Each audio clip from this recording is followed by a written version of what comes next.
Aujourd'hui, j'étais en train de lire un verset de la Bible qui j'aime énormément. C'est l'un de mes préférés.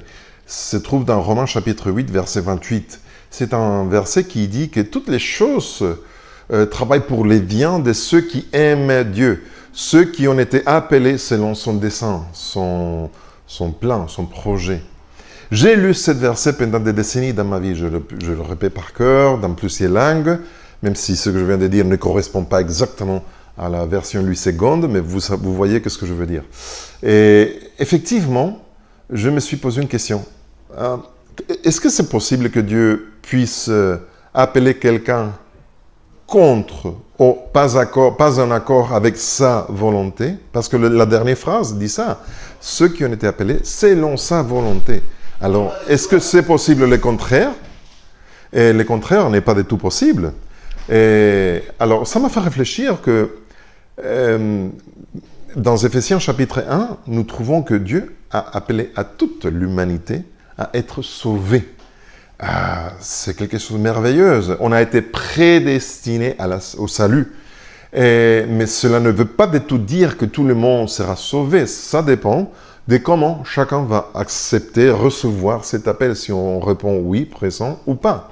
Donc finalement, mais l'invitation est toujours là pour tout le monde. Donc l'appel de Dieu, selon sa volonté, son dessein, c'est le même pour tout le monde. Mais pas tout le monde accepte.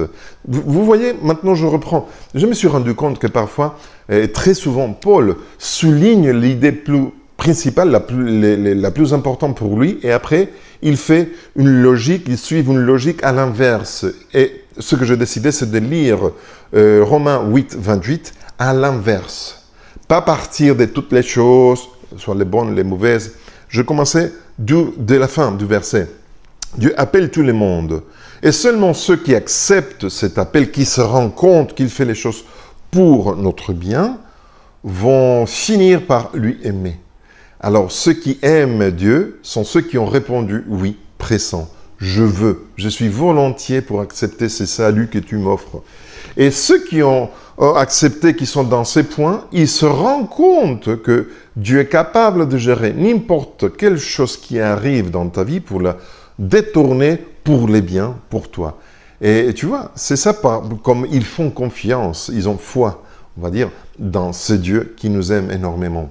Et donc, je vois qu'à l'inverse, ça a beaucoup plus de logique, de sens.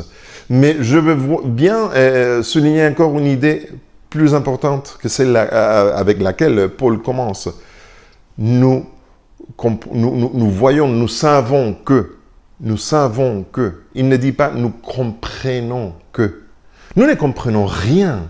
La souffrance, nous ne pouvons pas la comprendre. Pourquoi est-ce qu'on a perdu un être aimé, un travail, un emploi, et une maladie forte, grave nous arrive dans la vie? Je ne comprends rien. Et comment est-il possible que Dieu puisse détourner toutes ces choses pour notre bien, pour nous aider à grandir spirituellement, à mûrir spirituellement, à nous approcher de son caractère, finalement à être sauvés?